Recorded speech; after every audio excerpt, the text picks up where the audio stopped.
Welcome back to the channel. And today we're diving into a big question that's on a lot of people's minds right now.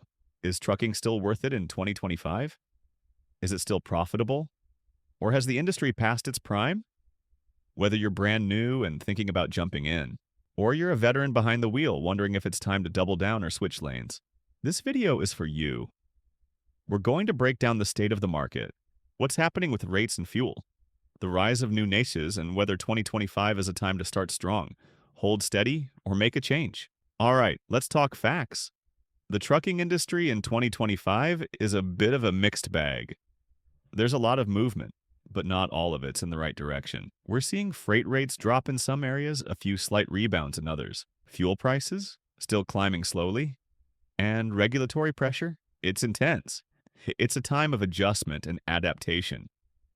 Some truckers are still out here doing really well, especially those who are lean, strategic, and staying ahead of the game. But others?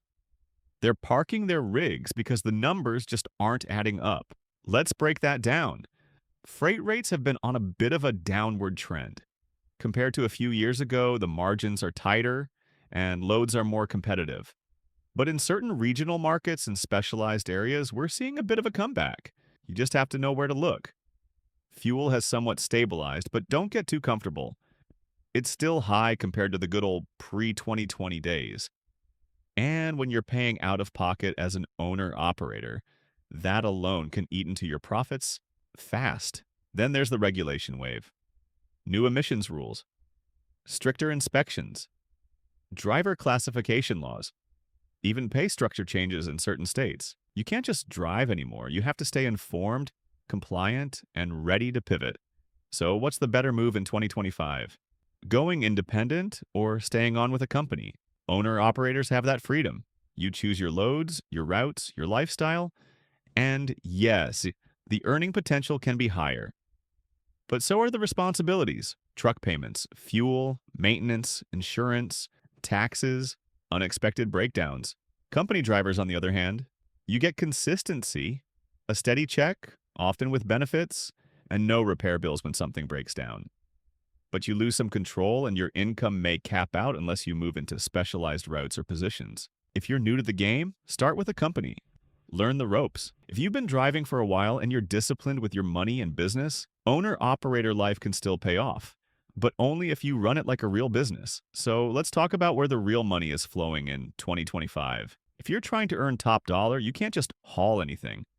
You need to find a profitable niche. Here are the ones that are standing out: specialized freight, hazmat materials, oversized loads, and vehicle hauling. These lanes pay high but require extra certifications and experience. Hotshot trucking, still going strong. Lower entry cost for some setups and a faster turnaround on deliveries. But it's a hustler's game, competitive and non-stop. Refrigerated freight, reefer. There's always a need to move food, meds, and temperature-sensitive products. This is one of the most stable lanes out there. Final mile and local delivery, shorter routes, more frequent stops. Great if you want to be home more often, especially big in metro areas with the rise of same-day delivery demand. Find your lane, then own it. So, should you start a trucking company in 2025? Here's the honest answer: yes, if you're prepared. Hard no if you're not. If you understand your costs, if you have a plan, if you've researched your niche and can weather the ups and downs, then yes, there's still good money to be made. But if you're just thinking, trucking looks easy, I want to make quick cash, you're in for a reality check. This is a business, not a side hustle. You need to know your numbers, build solid relationships, and stay flexible to succeed in today's market. So now it's your turn. What do you think? Are you already driving and holding it down in 2025? Are you just getting started, or are you ready to make a move? Drop your thoughts in the comments below, and please don't forget to like, share, and subscribe.